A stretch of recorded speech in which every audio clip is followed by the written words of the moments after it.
Good evening. Tonight, I'm going to tell you another strange and unusual story of the unexplainable which lies behind the veil. Our story concerns the Haney family. For over 200 years, a Haney had worked this same land. Now it belonged to John and Emma Haney. Everything considered, it had been a good life, uneventful, perhaps even dull, but it suited them. For over 40 years they had lived in the same house, and for those 40 years, the land had been good to them. Its abundance had fed them and clothed them, and helped to raise two sons, John Jr. and James. This was home. They couldn't be happy anyplace else.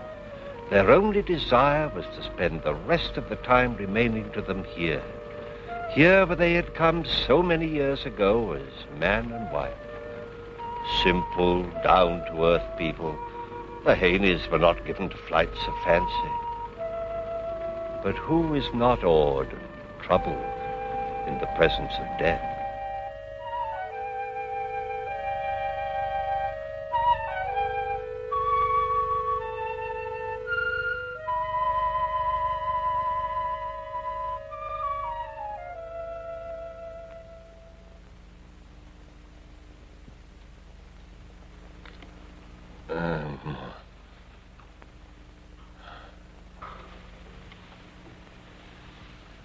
Yes, John? John?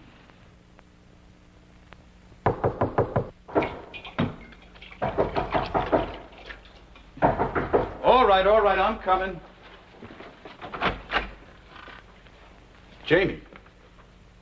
Well, you're going to keep me out here all night? No. Come in, Jamie.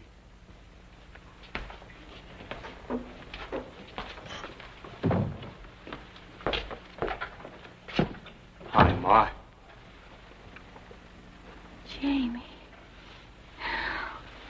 Oh, Jamie.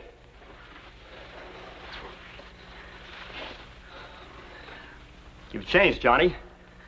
Still not having any fun, are you? Being on a farm by yourself doesn't leave much time for fun, Jamie. John's been working awful hard, Jamie. We would. Old, dependable Johnny. Let me fix you something to eat. No, thanks, Ma. I eat in town. Some coffee, then, and a piece of pie? All right. Just a small piece, Ma.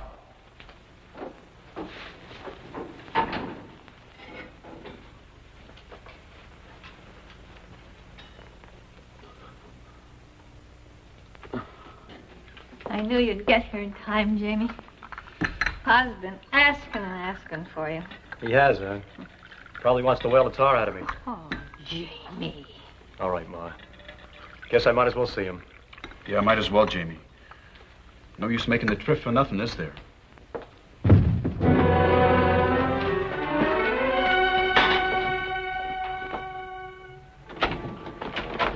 John! He's all right. Take his feet, Jamie. We'll get him back to bed.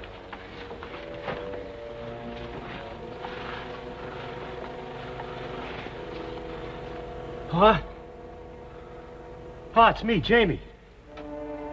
Pa? What'd you say, Pa?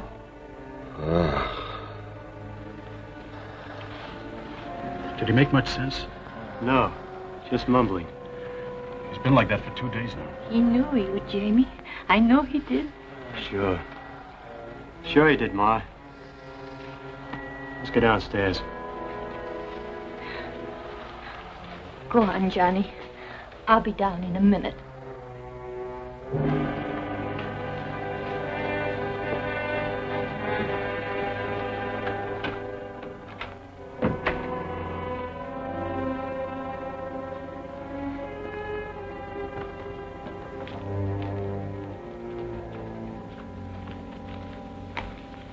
How did it happen? His horse stumbled and fell on him. How old as he is, you'd think he'd have more sense. Jamie, where have you been all this time? All over. New York, Chicago, San Francisco. Kept moving. For 10 years? Well, you know me, Johnny boy. I'm a little surprised you came back. Johnny. Why shouldn't I? Oh, I get it. You're still sore because I took off and you had to stay here and do the work. Well, you could have gotten out, too. And who to run the farm? Or did you forget that Pa was too old even then? All right, so hate me. But don't forget, I was only 17 years old. How much was I supposed to know? You knew enough to steal every cent Pa had in the house. Stop it. Stop it right now. No, let him get it off his chest. So that's it, huh? So that's what's been griping you all these years. Well, let me tell you something. I didn't steal anything. That money belonged to me. It did, huh? Just how do you figure that, Jamie? You know how I figure it. Ever since I was 10 years old, Pa had me doing the work of a hired hand. Only I never got the money a hand would get. Only my food and your hand-me-down clothes. He owed me that money. And how about me, Jamie? What was I doing all those years you were working your poor little fingers to the bone? I was having a picnic, huh? That's your problem, Johnny boy. If you had any gumption, you'd have beaten me to the cash box. Enough! I won't have any more of this in my house. You ought to be ashamed, both of you. Your father's dying right over your heads. You stand there fighting like animals. Jamie, I'm going to fix up your old room. When you're finished, you march yourself upstairs and go to bed. And you, Johnny, not another word. Remember, you're brothers. You just don't understand what gets into you.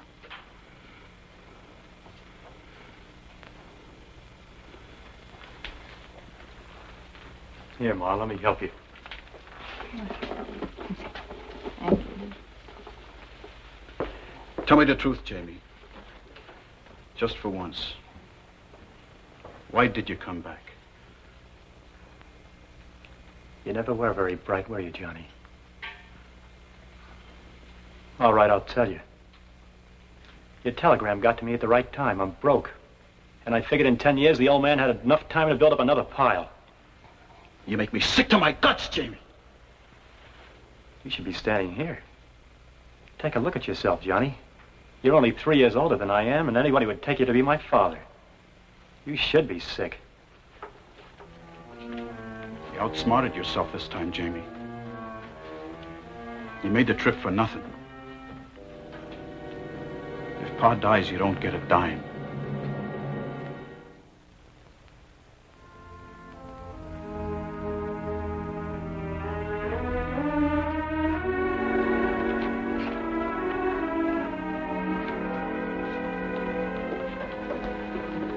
I'll fix something to eat. Nothing for me, thank you, Emma. Just wanted to see if there's anything I could do. Maybe some delay in settling the estate on account of your father not leaving a will. He did leave a will, Mr. Atterbury. That's funny. I was his lawyer. I didn't draw it. Oh, he drew it himself. May I see it? Yes, sir.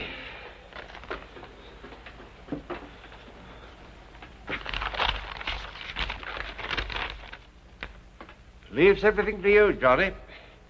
Knowing that as head of the family, you will take care of your mother and young brother. Johnny, I'm so glad. Wait a minute. Let me see that. Seems legal. Should save us quite a bit of time. Not legal enough. I'm afraid I have a big surprise for you, Johnny boy. What's this? Read it.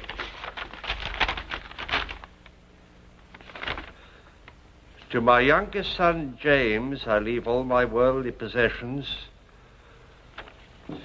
and trust that he will provide for his mother as long as she lives, and it is my hope that he will do what is fair for my eldest son and his brother, John Jr. Then which is the legal one? Yours is dated August the 8th, 1892. Jamie is dated July 14th, 1898. Jamie's the one that'll stand up in court. Can't imagine what he was thinking about. 2 wills. John knew what he was doing. I know what he was thinking. You knew his temper, Mr. Atterbury. Pa and me had a real knockdown and drag out of my wanting to enlist for Cuba. He said I'd be sorry if I went. Well? Why all the sour faces? Ma has nothing to worry about. And you know I'll take care of you, Johnny boy. Uh-huh. I'm sure you will, Jamie. Mr. Atterbury, how long will it take for all the legal stuff to clear up? What's your hurry, Jamie? Well, I thought I'd put the farm on the market as soon as I can. Jamie, you're not going to sell the farm. It's our home. Oh, now, Ma. You know I'm not cut out to be a farmer. Besides, we ought to get a good price for it right about now. But, Jamie... Where'll Ma go, Jamie? Don't worry about that. I'll take care of her. Where, Jamie? Well, you always wanted to visit Aunt Martha in Kansas. Now's your chance. Oh, but, Jamie, that was only for a visit. I can't imagine living any place but here. When she gets back from a visit, what then, Jamie? Well, Ma deserves a rest. You know, at her age, she ought to take it easy. I thought we'd get her a room for her at Mrs. Chalmers. That's nothing but a home for old folks. You'd like it, Ma. You wouldn't have to work anymore, and there'd be people your own age to talk to. You know what I mean, Johnny? Sure. I know what you mean, Jamie. To get her off your hands for the rest of your life, you'd like her to sit on a porch and rot. That's what I get for being a nice fella. Well, this is my farm. Pa left it to me, and I'll do what I like. If Ma don't do what I want, okay, you can take care of her. What are you doing? Johnny! Stop it, you two. You hit me, you won't get a cent. Johnny, stop! Listen to me. Jamie's right. I have been working too hard. I'm tired.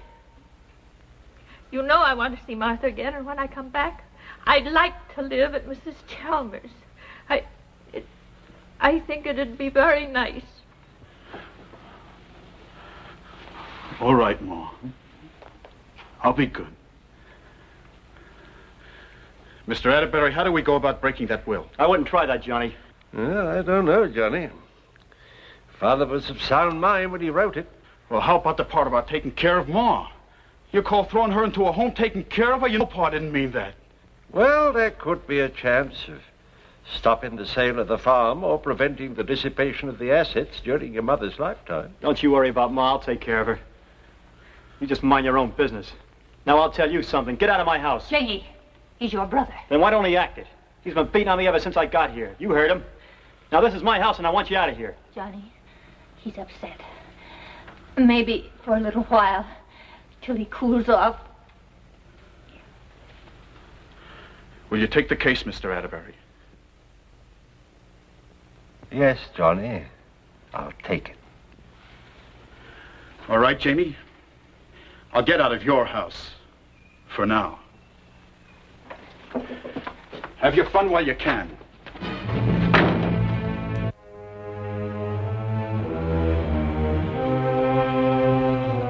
In the matter of the estate of George Haney, petition for order confirming sale of real property of the estate. Ready for petitioner, Your Honor. Ready for the contestant, Your Honor. Very well, gentlemen, you may proceed. May it please the court. All of the statutory facts necessary for the court's approval of the sale are alleged in the verified petition of Mr. James Haney, the duly appointed executor of the estate. The estate consists entirely of the farm which is being sold, and the price offered exceeds the appraised value. It is to the best interest of the estate to convert the real property into cash, since the executor is without funds with which to support his mother or himself, or to meet the expenses of the administration of this estate. Mr. Atterbury? Your Honor. Perhaps we can shorten the issues. Do you propose to introduce evidence that the sales price is too low? No, Your Honor. It's our position. It's not necessary for the sale of this farm at all. Haney family have worked this property for 40 years. Profit. It's ever Haney's home. The source of her care and comfort. That's what John Haney meant to say in his will. What is your own personal reason for trying to void your father's will? I have none. Oh, in other words, then, if this court should declare the will invalid, you'd make no attempt to share in your father's estate? No, sir, I would not. Then why has this case been brought to trial in the first place?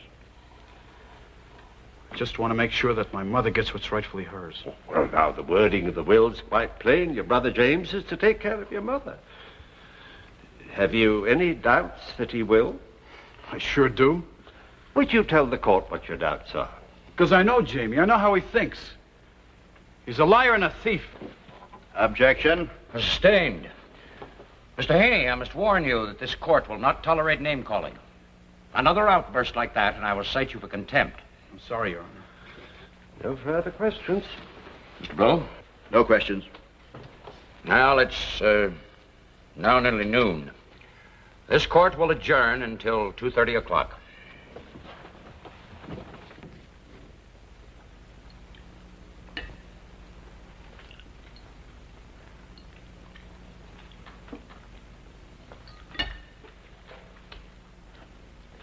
I gotta run, Ma. I got a date with a customer for the farm. Jamie, do you have to sell? Yes, I have to. Now, don't you start on me, Ma. I had enough trouble with Johnny. I'll pick you up in time for court.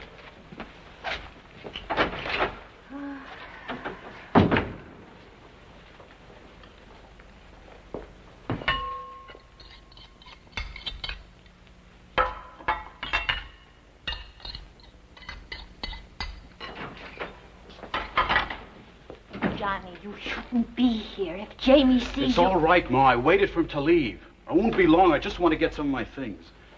Please hurry. I don't want any more trouble.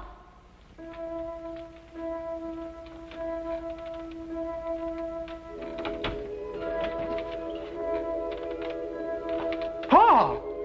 Johnny, look in Genesis 27. What? What'd you say, Pa?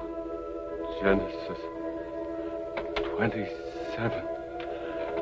What about Genesis 27, Pa? Johnny? Yeah, Ma, what is it? Johnny, who are you talking to? Nobody, Ma. Nobody. I thought I heard voices. Are you all right, Johnny? Yeah, Ma, I'll be down in a minute, Ma.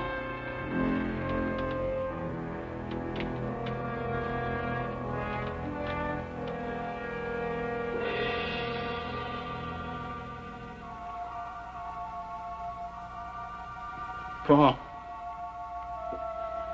Pa.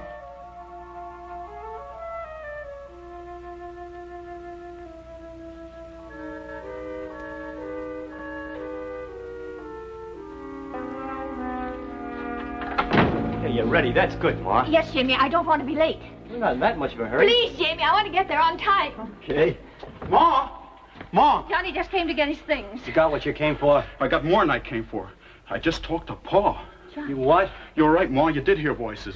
What's going on here? I talked to Pa and he said, look in Genesis 27. Genesis 27. That's the story of Jacob and Esau, where Jacob stole his brother's birthright. What's that supposed to mean? That's what I'm going to find out. Where's the Bible? Everything in this house is mine. Keep your hands out of there. Get away from me. Jamie!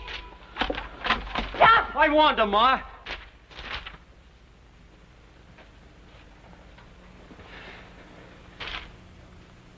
What's the matter, Johnny? Nothing in it? What'd you expect to find, a new will? There is no other will. And I'll tell you something else. The next time I find you in here, even mine ain't gonna stop me from putting a load of buckshot in you. Now get out of my house and stay out. Please go, Johnny. Johnny boy, might as well take Genesis 27 with you. That's all you're gonna get.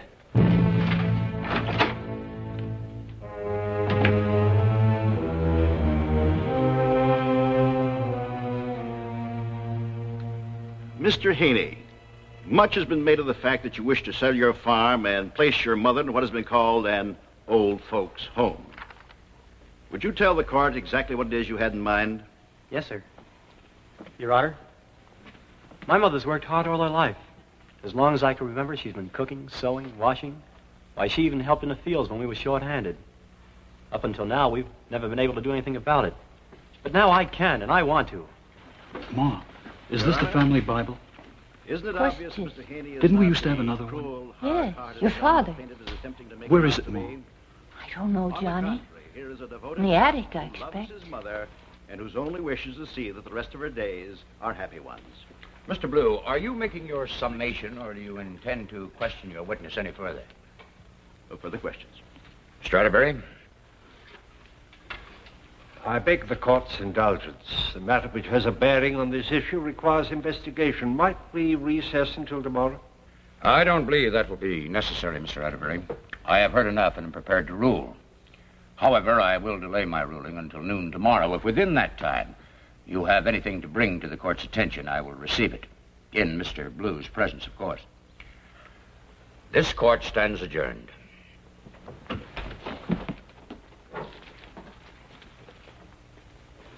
Ready, Ma?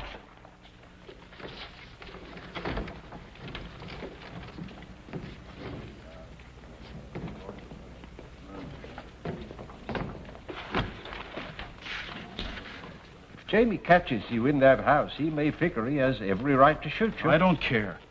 Paul wasn't the kind to play practical jokes. And I saw him as plain as I see you.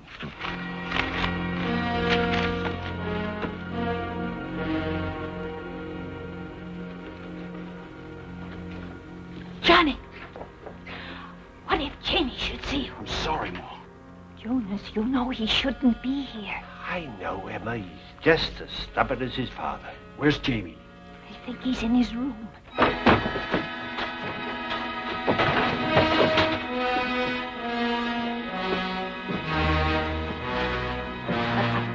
Any more trouble? I don't plan on causing any more. But I'm going to have one more look around whether he likes it or not. What are you looking for? He's got some idea his father may have left another will. That Bible passage, Ma. Genesis 27. Isaac couldn't do anything about his sons, but I think Pa did. No, Johnny, I'm not going to let you stay. You can't stop me, Ma. I'm going to have one more look. Yeah. Johnny! Never mind, Emma. Let him go. Let him take his look. Then maybe we can get him out of here before Jamie sees him.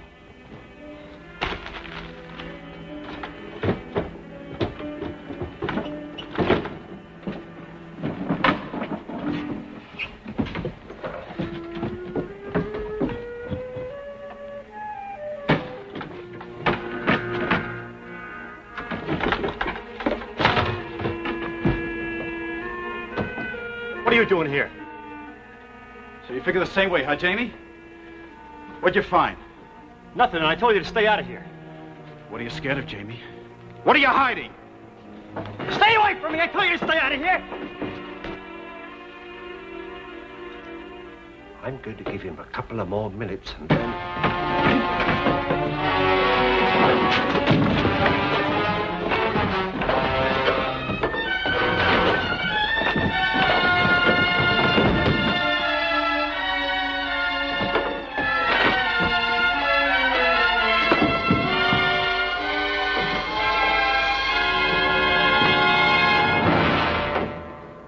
Kill him! What's the matter, Jamie? They'll hang you.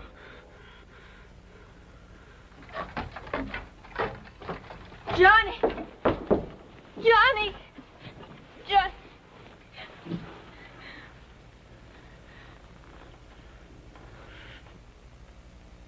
The Bible. He's got it.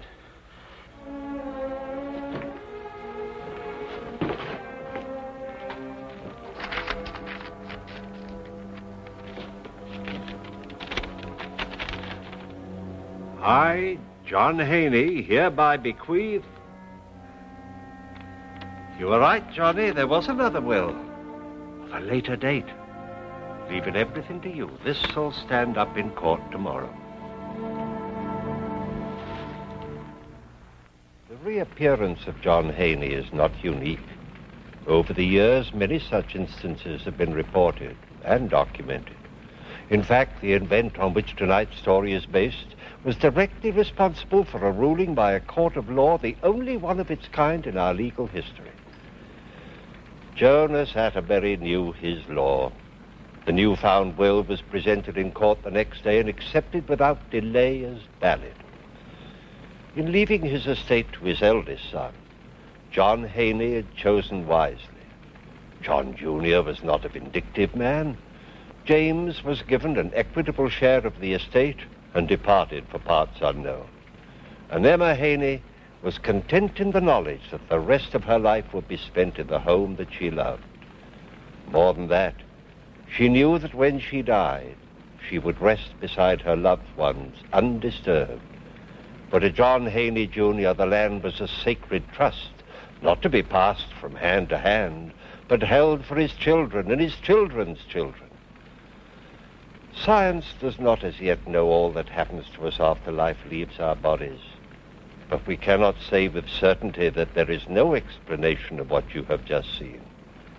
we can only assume that there may well be one. Please join me again for another journey into the world of the unexplainable that lies behind the veil. Good night.